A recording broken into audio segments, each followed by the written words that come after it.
အားလုံးပဲမင်္ဂလာပါဒီနေ့ရဲ့ဗီဒီယိုသင်ခန်းစာကတော့lesson 6ရဲ့ဖတ်စာပိုင်းပဲဖြစ်ပါတယ်အဲ့တော့ဖတ်စာကိုတူတူကြည့်လိုက်ကြရအောင် matric ကတဲ့在学校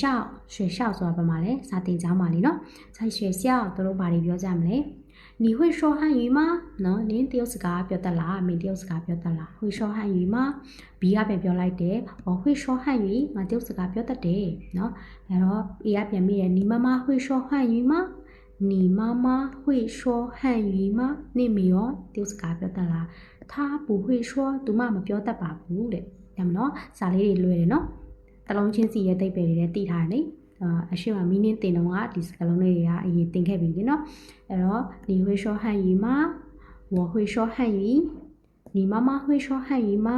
他不会说เนาะ他不会说ရမလားကဲအဲ့တော့အတန်တော့ထားကြည့်အောင်第6课，我会说汉语。Lesson 6. 你讲了呢？课文1， Text 1.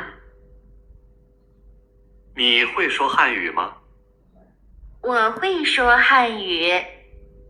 你妈妈会说汉语吗？她不会说。ရလားအမကြီးသူပြောရတဲ့ထဲမှာဒီနားမှာလေဟန်ယူအဲ့လိုတုံးသွားတယ်ဖြင်းရဲ့အတန်အတိအကျတိုင်းထွက်မယ်ဆိုရင်တော့သူကအောက်ကိုကြာရင်ပြန်တက်တဲ့အတန်ဖြစ်တဲ့ယူလို့ပြောမှန်းတယ်ဒါပေမဲ့တကယ်လက်တွေ့စကားပြောတဲ့အချိန်မှာအဲ့လေတိုင်နဲ့တော့ပြောနေလို့အဆင်ပြေလားကြည့်လေသူတရားကကိုမိလိုက်你会说汉语吗တရားမိလိုက်ကြကိုကနေတော့ပြော我会说汉语အဲ့လိုတော့ပြောနေရင်ညင်ရီထားပြီးတော့အဲ့လိုဖြစ်ပါလေနော်ဟာဘာကြီးလဲဆိုအဲ့လိုစာအုပ်ထဲကနေထွက်လာတယ်ဆိုတာအရင်တိတာတော့ပြောလို့ရှိရင်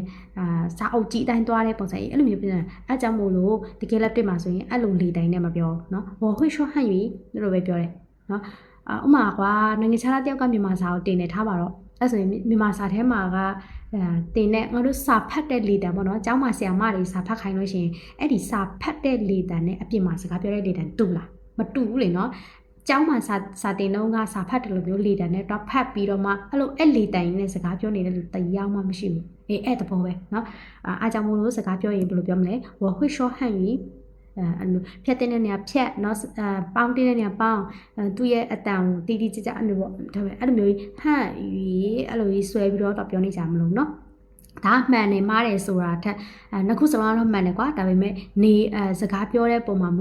နေရာဒေတာပေါ့ဘယ်ပြောမလဲစာအုပ်ထဲနဲ့အပြင်လက်တွေ့မှာစကားပြောတဲ့လေတံမတူတာပြောပြတယ်ထပ်ပြီးတော့ရှိသေးတယ်နေရာဒေတာတွေရောမူတည်ပြီးတော့လေတံတွေကကွဲတတ်တယ်နော်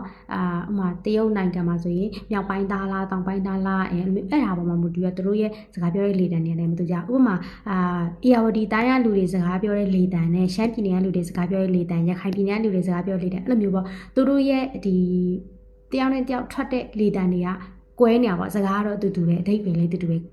လေယူလေသိန်းကွဲနေအဲ့လိုမျိုးလေးတွေလည်းရှိတတ်တယ်ဟုတ်ပြီနော်ကဲစကားပြောနည်းနည်းများသွားတယ်နောက်ထပ်ဒုတိယတစ်ခုတော့ကြည့်အောင်ဒီတစ်ခါဘာမှလဲဆိုရင်တဲ့在厨房နဲ့เนาะဟင်းချက်တဲ့နေရာမှာဟင်းချက်တဲ့နေရာမှာမိဖို့ကြောင့်နေမှာစကားပြောတဲ့ခြေနေအေကမေးတယ်တဲ့เนาะ中国菜好吃吗中国菜တရုတ်ဟင်းတွေက好吃吗စားလို့ကောင်းသလားတဲ့Bကပြန်ပြောတယ်中国菜很好吃เนาะ中国菜很好吃တရုတ်ဟင်းတွေအရင်စားကောင်းတယ်တဲ့เนาะတကယ်လည်းစားကောင်းပါတယ်တရုတ်ဟင်းတွေကတချို့ဟာတွေဆက်ဆက်လေးကိုကြိုက်ပြီเนาะပြီးတော့နောက်တစ်ခု你会做中国菜吗เนาะ你တရုတ်ဟင်းချက်တလားတဲ့ဘာဖြစ်လို့အဲ့လိုမရလဲတဲ့အစားတောက်တွေကတနိုင်ငံနဲ့တနိုင်ငံမတူတူမှာတူဟာနဲ့တူချက်နီးတွေရှိဥမာငပိချက်ပဲထားပါတော့ငပိချက်ဆိုရင်မြန်မာနိုင်ငံရဲ့စားလေးတရုတ်တွေစားလားမစားတော့စားမှာပေါ့နော်ချက်ကျွေးတော့စားမှာပေါ့ဒါပေမဲ့တူတော့မချက်တတ်ဘူးအဲ့လိုပုံစံမျိုးပဲ中国菜中国မှာလည်း中国菜ဆိုလို့ရှိရယ်缅甸မှာလည်း缅甸菜ဆိုပြီးရှိရယ်နော်အဲ့တော့你会做中国菜吗မင်းတရုတ်ဟင်းချက်တလားနော်我不会做ငါမချက်တတ်ဘူးငါမလုပ်တတ်ဘူးဒီနေရာမှာကြော့ကတကယ်တော့သူ့ရဲ့ဟာလောက်တာပြုတ်လောက်တာဆိုတဲ့အဓိပ္ပာယ်ဒါပေမဲ့ဒီနေရာဟင်းကိုကြတော့လောက်တယ်လို့မသုံးတော့ဘူးလေနော်ဟင်းကိုကြတော့ချက်တယ်လို့သုံးမယ်အဲ့တော့我不会做ရမယ်နော်中国菜好吃吗中国菜很好吃你会做中国菜吗我不会做ရမယ်နော်ကဲအဲ့တော့တန်တာထောင်ကြည့်အောင်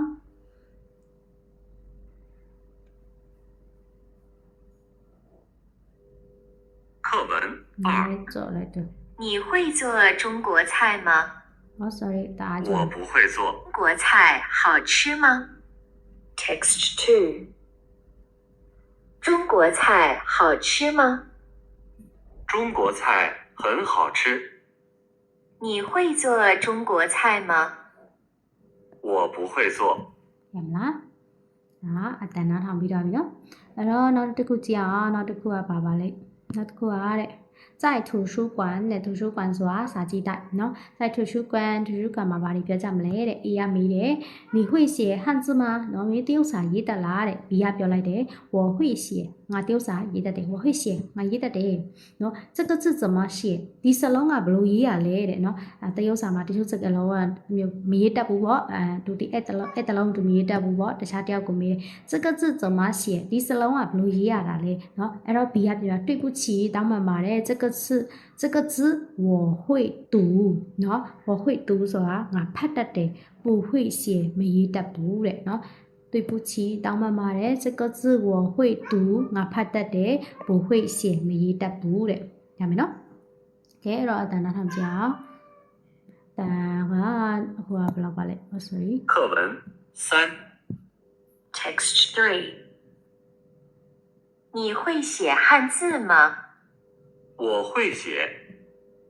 这个字怎么写？对不起，这个字我会读，不会写。 ကဲရမယ်နော် New words. sorry အဲ့တော့ဖတ်စာပြီးတော့ပြီအကလုံးနားလည်မယ်နော်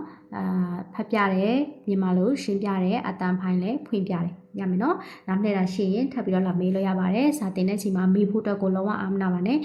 ကိုမတိတာရှိရင်တခါတည်းမေးပါမမေးဘဲနဲ့အားနာလို့ကြော်သွားမယ်ဆိုရင်နောက်ပိုင်းကျရင်မတိတာတွေများလာရှင်းစာတွေကအတစ်ထီလို့ဖြစ်သွားလိမ့်မယ်ဟုတ်ပြီနော်ကဲအဲ့တော့အလုံးကျေးဇူးတင်ပါတယ်နောက်ဗီဒီယိုမှာတွေ့ကြမယ်